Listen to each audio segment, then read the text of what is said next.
I'm Naureen, the host of the Inspiring Women in Hospitality podcast. And in this special episode, I want to speak about the upcoming workshop on the 30th of April called Inspire Influence Live ANZ at the InterContinental Sydney. And first, I just want to start by a quick note to say how proud I am to be arranging this event at the InterContinental. Such an iconic property, and reminds me of the very first hotel I worked at in London that had this beautiful atrium inside it as well.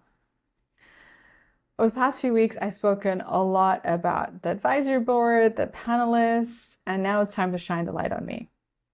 Why me? Why Sydney? Why now? For anyone who did not attend the roundtables in Sydney that I hosted in April, or even the ones that I did back in almost 3 years ago, allow me to reintroduce myself, to share my story, my mission for gender balance, and what you're going to learn from me on the 30th of April. My father always says, Naureen, your stars are aligned to keep you mobile. And from the moment of my birth, that has been true. By the time I was 10, I had already lived in 4 different countries. Okay, side note. Moving around as a kid was a lot of fun because I didn't have any of the responsibilities that comes with moving around as you do as an adult. But this mobility has not stopped for me and now is very much a part of my life. And my life so far has been a story of 2 halves. The first 20 years of my life was spent in Asia, and the second 20 years in Europe. And now I've created a life for me that allows me to split my time between the 2 parts of the world. And in many ways, I had to do this out of necessity because that's where my family lives, but it also clearly suits my personality. So instead of making everyone coming to me, I now can come to you. I have this saying, I go where I'm needed. And that's basically what's happening in Sydney. About 3 years ago, I had fulfilled a lifelong dream to come to visit Australia. On that trip, I managed to visit Hobart and Sydney, and I just fell in love. I only wish I had come out years before, because then who knows, I might have also been able to call it home at one point in my life. But now as my parents get older, my priorities have changed, and my desire is to spend more quality time with them, but with enough flexibility that allows me to continue to travel and move around. So on that visit 3 years ago, it was such a wonderful experience. Everyone was so warm and welcoming. I just had such a good energy of the place. The first roundtable I hosted, I couldn't have imagined or even wished for a better group of ladies to come and support me and share their stories and be part of the conversation. And I learned so much from that one trip. And the one thing that really stood out for me was how almost everyone at the table shared that they felt supported both at work and at home for their career ambitions. And I was like, great, this is just job done. It was such a great story to hear compared to the stories I was hearing in other parts of the world. And so I'm like, fantastic. And so I was like, okay, maybe I don't need to come back here again. And for a long time I didn't. But I couldn't shake off this feeling of wanting to come, finding reasons to come back. And so I was like, okay, maybe it's time for me to create it. But I wasn't going to do this on my own. So last July, I reached out to 5 incredible ladies that I admire deeply. They've each inspired me in different ways, and I could not have asked for a better advisory board to help me bring this workshop to life in Sydney. Now, before we go any further, let's take a step back. How did we get to this point? How am I now the founder of Inspiring Women in Hospitality and using this platform to champion for gender balance? I came into hospitality because it was the only place that I knew where I could belong and where I knew I would fit in. And that has been true for me for day one. I've worked in operations, F&B, rooms, revenue, and then data with STR. And I'm so grateful for the career that I had, particularly the corporate career that I had in London. And it's because of this time that I had at STR that I noticed the discrepancy we have in industry where we have incredible women, yet not the same level of representation, visibility, and leadership roles. What's going on? So I set out on a mission to find out what was going on. And yes, there is a lack of representation, but equally, there's also a lack of visibility. So I was like, okay, I can tackle the visibility part first, and that is very much what I've been focusing on over the last few years, and the representation is going to come as well. So I started with a podcast to create a platform for our voices to be heard, stories to be shared.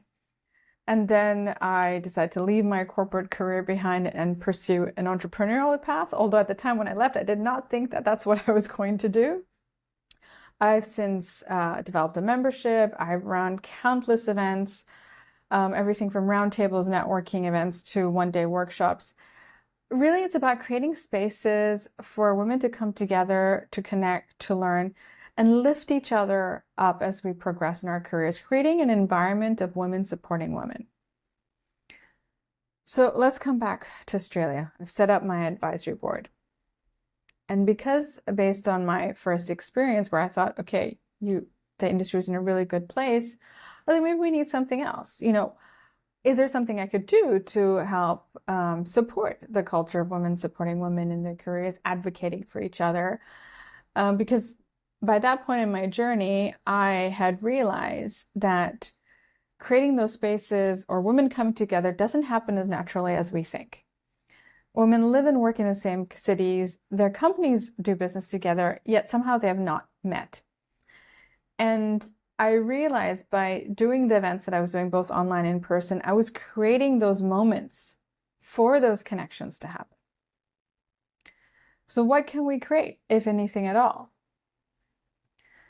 And the one thing I knew for sure, I was not going to be able to do it on my own. Every city I go to, I do it with the help of the advisory board. They help me design the content, and it was going to be no different for Sydney. I do not live in the city. I've not worked here. I cannot dictate what is needed. But what I'm very good at is making things happen. If I commit to something, I do it. I'm consistent and I deliver. So back to the question, what is needed, if anything? Because I went into the conversation thinking I may just walk away. And the ladies are telling me, no, we're good. We're solid. We don't need anything. And my dreams of coming back to Sydney for professional reasons would be dashed. I'd just have to come back for personal ones. But as we got the conversation going, we identified that there are some areas, there's some opportunities, there's some opportunities that we can provide support for women in the industry to develop a generation of leaders who can exist in a gender balanced world. So together we designed this one-day workshop full of good content, inspiration, practical skills to become women of influence. And so what we came up with were 3 areas: financial fluency, presenting with confidence, and networking with authenticity. Let's start with financial fluency. Now, the way that the landscape of the industry has changed in the last decade or so, there's so many owners and asset managers, investors now in this space, right? It has completely changed. For every brand now works with multiple different owners, right? So you're having multiple different conversations all the time. And the way that the owner will look at a real estate asset is completely different from the way that we look at it from an operational perspective.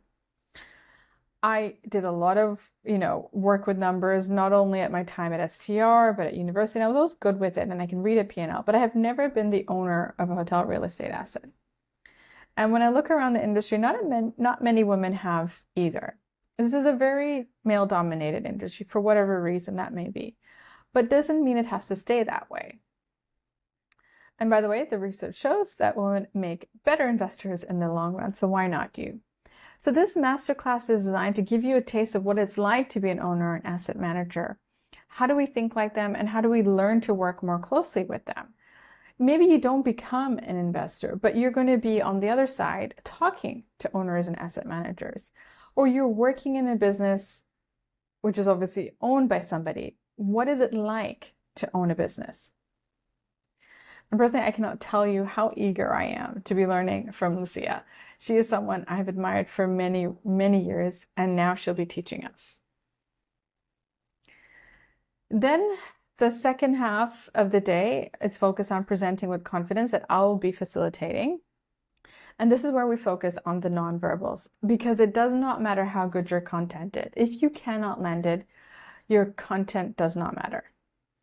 So here I want to share 2 stories. First, one of my own, and my observations that I've made from the last few years. And really, what I wanted to start with this story is what moved me from manager to director. And it was not my technical abilities or expertise or how many years I've been working in the job or in that role. It was when I learned to harness my voice was when things changed. I had to learn to speak up in meetings. I had to learn to speak louder. And I introduced pausing in my communication. Look, I was a timid, shy one. There was, the cultural hierarchy, unlearnings I had to go through, story for another day. But it was when I worked on these 3 areas, I worked on my communication skills, that everything shifted for me and continues to shift for me today. What are my observations? I am fortunate to attend many industry conferences. Side note, still not enough female representation in this space, but another day. I have observed both women and men and speaking on these stages. And no matter how talented or knowledgeable or experienced they can be, sometimes the presentation, the panel discussion, the moderation just falls flat. And what happens then? The audience disengages. No one is listening to you. No one's going to remember you. Now, okay, granted, this is a public forum, so maybe nerves can get the better of you. But then I started asking myself, is that how you're communicating in a smaller meeting, like maybe at a boardroom table or even in a one-to-one? How are we supposed to be in those rooms where decisions are being made, get invited to those rooms, and then get invited to stay if our message is not coming across, if we cannot communicate, if we cannot get the people in the room to listen to us? And that was what was happening to me in my story. And I do not want it happening to any of you who are listening to this episode and who are going to be part of this workshop or any other workshop that I ever do, because there'll always be an element of communication that we'll put into it, because I've realized the importance of it in our careers. So over the last 5 years, from my own experiences, learnings, and teachings, I have been dedicating my time to help both women and men to become better communicators. I've developed my signature communications training called Inspire Speak, and I'll be delivering a section of that during the workshop on the 30th of April.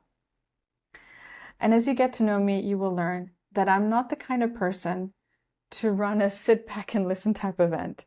You're going to get involved. You're going to practice. This is a fully immersive experience that we're going to have together. And for those of you who want a more personalized approach, there is a bonus session on the 1st of May, a half day, where I film you to identify exactly what are the areas you need to address in your communication. And for the final portion of the day, we're going to focus on networking. And because I like to do things differently, if you've not already learned that about me by now, we will also approach networking differently. And you will put into practice what I will be sharing. This is not your typical hi, hello, what do you do? We're going to build deep connections. And connection is only the beginning. What are you going to do to maintain the relationships beyond the day that we spend together? Beyond the day or any of the moments that I create for each of you to connect. What do you do beyond that? I'm just the facilitator, getting you started, and then it's up to you what you make of it after. So why me?